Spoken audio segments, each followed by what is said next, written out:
Bonjour les amis, alors aujourd'hui composition 41 du 28 avril 2026, une composition de genre où on va étudier d'un côté l'aspect masculin qui négocie et de l'autre le féminin qui priorise. Alors on commence tout de suite avec le masculin. Le masculin va donc chercher à ouvrir des possibles, à créer, à imaginer certaines choses, à libérer des marges de négociation, ce qu'il peut faire, ce qu'on peut faire, jusqu'où on peut aller, qu'est-ce qui est flexible, qu'est-ce qu'on peut remettre en cause ou pas, ce qu'on peut bouger sans trahir. C'est un peu l'explorateur du Far West qui va voir, trouver un bon champ, quelque chose qui est sûr, qui est bien protégé, etc.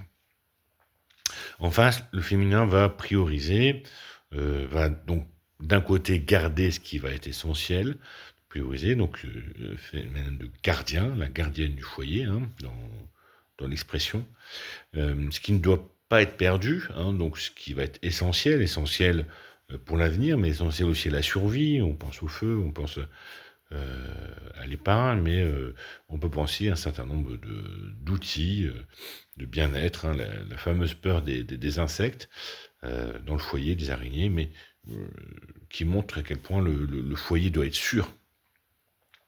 Donc c'est une forme d'intégrité de départ.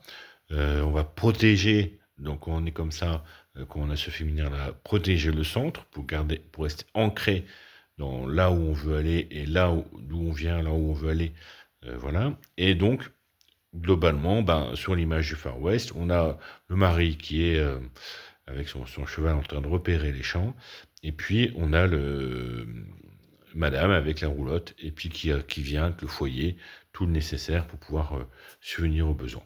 Donc c'est un peu une image épinale, mais c'est pour montrer que c'est quand même enraciné dans notre culture et dans notre façon de voir le couple. Alors, dans cette troisième partie, on va voir un peu les compositions.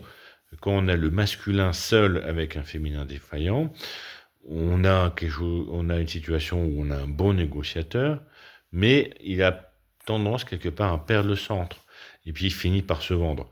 Donc c'est un peu la caricature du vendeur juif, qui va vendre tout ce qu'il peut, ses relations, ses amis pour pouvoir réussir. Mais c'est aussi dans les séries le père de famille qui travaille le jour de Noël, qui est en avion, et puis le petit garçon appelle. On voit très bien, on voit souvent ça dans les séries américaines. Et le père de famille, il n'est pas là parce que il est en train de travailler. Donc là, on a certes un bon négociateur, mais au bout d'un moment, il se trahit lui-même. Le féminin sans le masculin, on va avoir quelqu'un qui va réussir à prioriser, mais qui va avoir une tendance ou à prioriser des choses qui sont inadéquates, ou une incapacité simplement à pouvoir le faire. Mais à force de le faire, elle va refuser donc finalement toute ouverture. Ça devient une forme de rigidité. Tout va être excuse, par exemple, à la mère, tout doit être parfait pour ses enfants, ou le foyer n'est pas assez bien, ou l'honneur de la famille n'est pas assez protégé. Et ce qui fait que rien ne bouge, parce que dès qu'on bouge quelque chose, ça devient un conflit ouvert.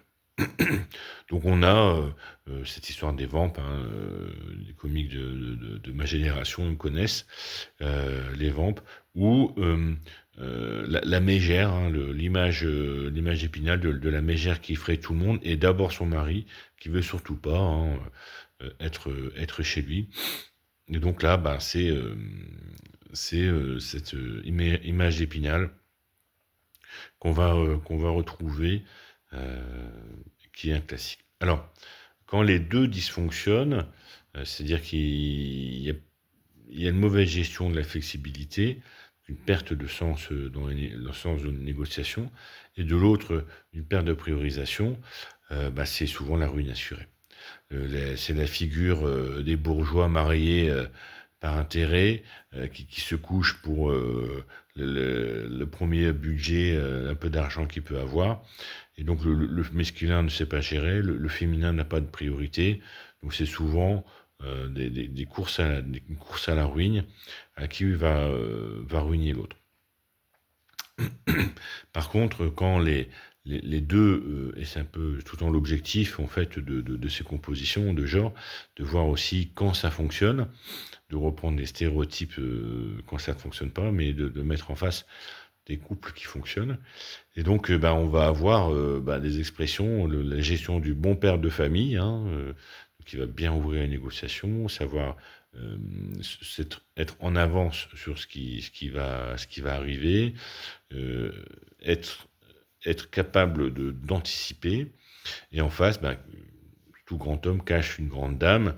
Donc, c'est souvent l'homme est en première ligne. Il ouvre le chemin, puis elle compte, elle gère, elle ordonne, elle capitalise. euh, et puis elle donne un retour.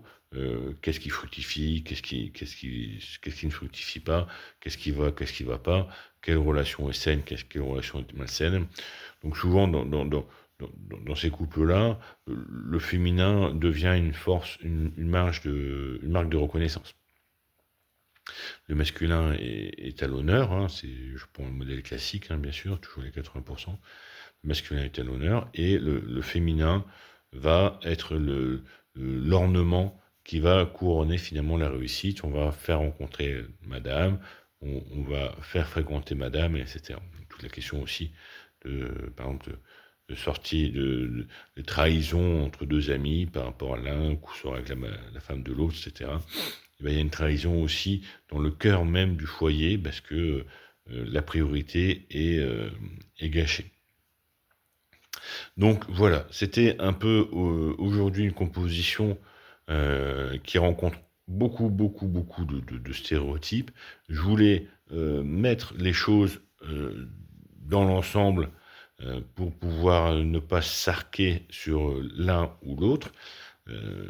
Bon, ben, souvent un couple qui s'enrichit est souvent signe d'harmonie. Pas toujours, mais euh, on a, on a ce sens-là dans les grandes lignes, hein, les grandes lignes euh, des connaissances populaires, entre guillemets. En tout cas, c'est mon travail d'éclairer, d'essayer de nommer, de définir, de donner du sens à tout ça. Voilà, je vous remercie beaucoup pour pouvoir de voir ces vidéos. Et puis, bon, bah, à très bientôt, au revoir.